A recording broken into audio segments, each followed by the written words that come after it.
బాబుకు పవన్ మిత్రుడు కాదు, మరెవరు? చంద్రబాబు అంటే పవన్కి ఆరాధనా భావం అన్నది ఆయన మాటల్లోనే వ్యక్తమవుతుంది. చంద్రబాబులోని పాలనాదక్షుడికి పవన్ ఒక వీరాభిమాని అయిపోయారు.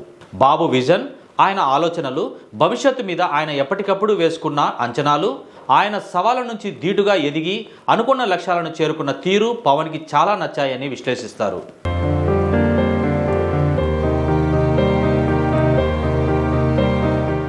సరే, ఇవన్నీ చాలామంది నాయకులకు కూడా నచ్చుతాయి.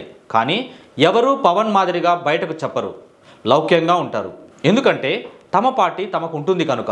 కానీ పవన్లో రాజకీయ నేత కంటే ఒక సగటు నాయకుడే ఉంటారని చెప్పాల్సి ఉంది. అంతేకాదు ఆయన ఏపీ అభివృద్ధి, దేశాభివృద్ధిని ఎంతో విపరీతంగా కాంక్షిస్తారు. అందుకే ఆయన నరేంద్ర మోడీని, చంద్రబాబుని బాగా ఇష్టపడతారు.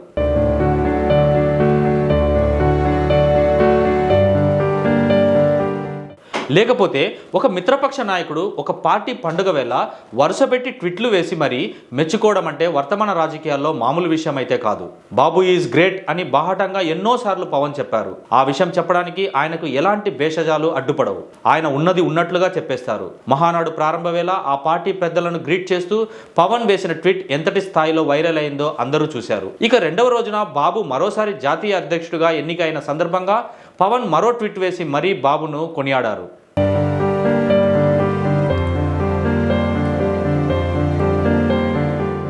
బాబుది ప్రగతిశీల నాయకత్వం అన్నారు. ప్రజాసేవ పట్ల బాబుకు అంచలంచల నిబద్ధత ఉందని చెప్పారు. ఒకసారి కాదు, ఏకంగా 12వసారి టీడీపీ అధ్యక్షుడిగా ఎన్నుకోబడిన బాబు నాయకత్వం పార్టీకే కాదు ఏపీకి మార్గదర్శకంగా ఉంటుందని పవన్ ప్రశంసించారు. మొత్తం మీద చూస్తే పవన్ కళ్యాణ్ బాబు నాయకత్వాన్ని వేయినోల్లా పొగిడారు. జనసేన అధినేతగా ఉంటూ ఇంతలా బాబు గురించి ఓపెన్ అయి మాట్లాడడం పవన్కే చెల్లిందని అంటున్నారు. ఆయన పక్కపాటి నాయకుడని కానీ, మిత్రపక్షంలో ఉన్నాను అని కానీ ఒక పరిమితి పెట్టుకొని మాట్లాడడం లేదు అని అర్థమవుతుంది.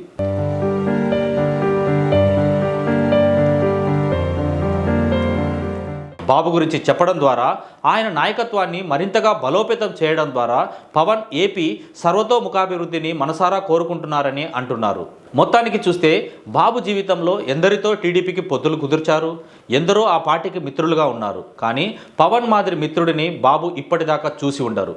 మొత్తానికి పవన్ బాబుకు మిత్రుడు అందామా అంటే కానే కాదు, అంతకు మించి అనే అంటున్నారు. సో ఈ ఇద్దరి మధ్య ఉన్న ఆ అద్వితీయ బంధమే కూటమి సుస్థిరతకు శ్రీరామ రక్ష అన్నది కూడా ఒక అందమైన విశ్లేషణ.